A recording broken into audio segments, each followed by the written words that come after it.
Well, hello there guys, my name is Stone and I'm back with another video. Today I'll be finishing up my trilogy of heavy psych videos with an album that I consider to be the most essential out of all of them, Blue Cheer's Vincebus Eruptum. Now this album is definitely one that shouldn't be taken lightly. I mean, for a product of its time, this record is what I assume to be some of the heaviest rock has ever been in the 60s. And for an album that's only 6 tracks long and goes on for about 30 minutes, there's never really a moment on here that slows down or gives you a chance to breathe. Because this record is definitely rough around the edges, especially in the production, and it's just insane all the way through. I imagine their renditions of classics like Summertime Blues and Parchment Farm really took the world by storm as to how this band was able to combine notable blues tracks with acid rock.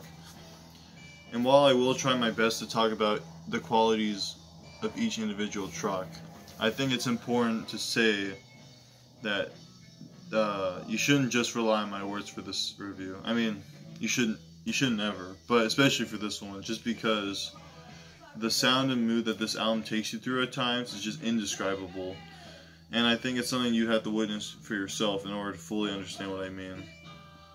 But one quality on this record that is pretty nice is, if you like one song on here, chances are you're going to like the rest of them, just because they all carry the same atmosphere and tension throughout the album. And without them having different vocal melodies and lyrics, it would kind of just sound like an endless jam session, but a great one, might I add.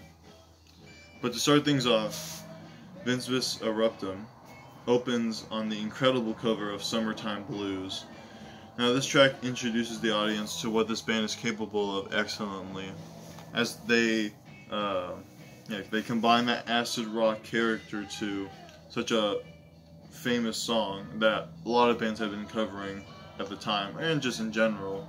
But in my opinion, this is the best version of the song. It's the one I go back to more often. But the way the band is able to replace the lyrics with some like fuzzed out guitar riffs and some heavy drum fills is just excellent in my opinion. And one of my favorite things about the song is just how the instrumentation in between lyrics really add the anticipation for what will come next, such as the verse or chorus. It's definitely considered to be one of their best songs for good reason, so I highly recommend you check the song out if you haven't heard it yet, or if you've heard the Summertime Blues song before from one of your other favorite bands, check this version out, because it definitely stands out. This is followed by Rock Me Baby, and this track has a bit of a softer approach, but it's not soft, but I mean like compared to Summertime Blues. But the vocal performance by Dickie Peterson on this song is just insane at times. It's just a really groovy track on its own as well. It has a nice guitar melody, and it really drives the song forward into the closer on side A, which is Dr. Please. Now I will admit the lyrics on here are a bit weak, but to be honest, I don't think you should listen to Blue Cheer for the lyrics. You listen for the musical chaos that is this band's jam sessions. And this song is a perfect example of how powerful and how heavy they can be. It's the longest track on the album, and what's nice about that is it gives the band more room to jam out with each other and just let loose, which makes it much easier to get lost in. Definitely a song worth checking out. And for a while it was like, it's kind of the same thing with People Get Ready. It was a song I was never really into, but listening in now for this review, I realized it's a pretty incredible track. We then start off side 2 with Out of Focus, and this song was the B-side for Summertime Blues, the single. And you could kind of tell that because it's much more structured and a lot shorter to the others, or compared to the other songs. But it's definitely a good track. It's got a nice hook to it, and the vocal performance is consistently strong.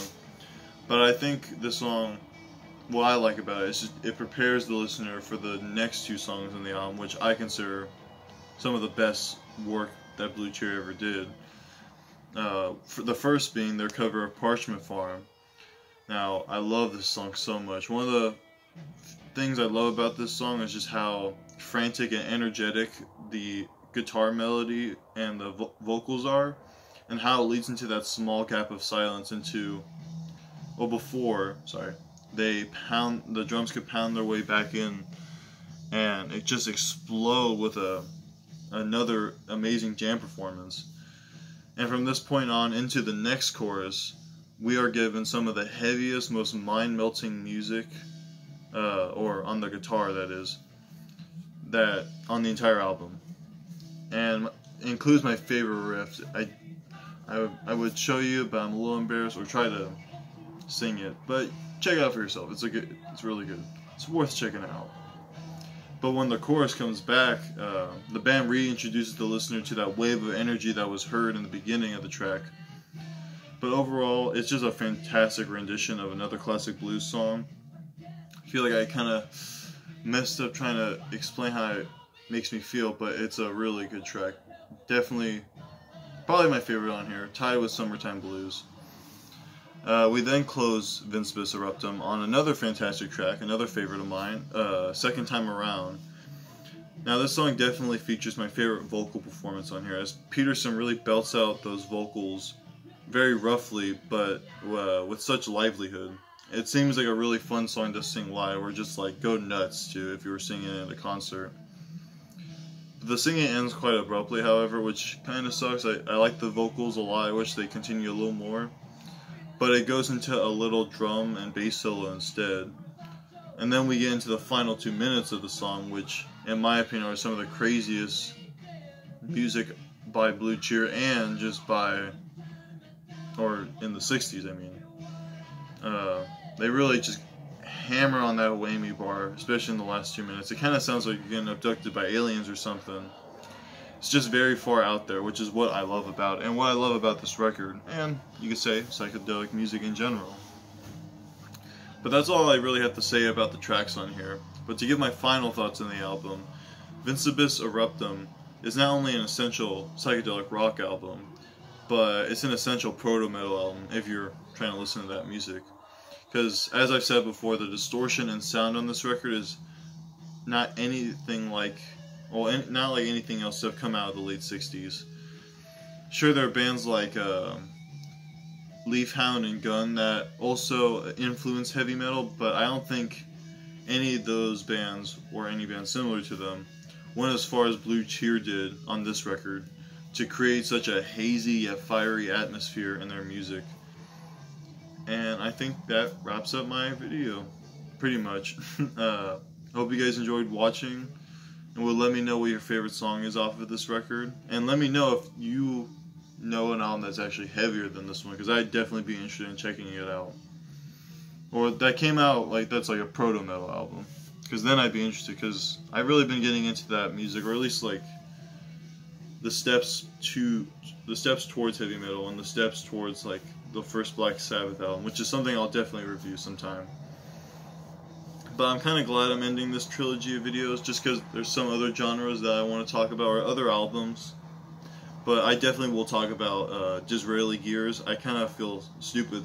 I left that one out in this little trilogy, or a little playlist I have. And some Gun, too. That'd be fun. Didn't mean to rhyme there.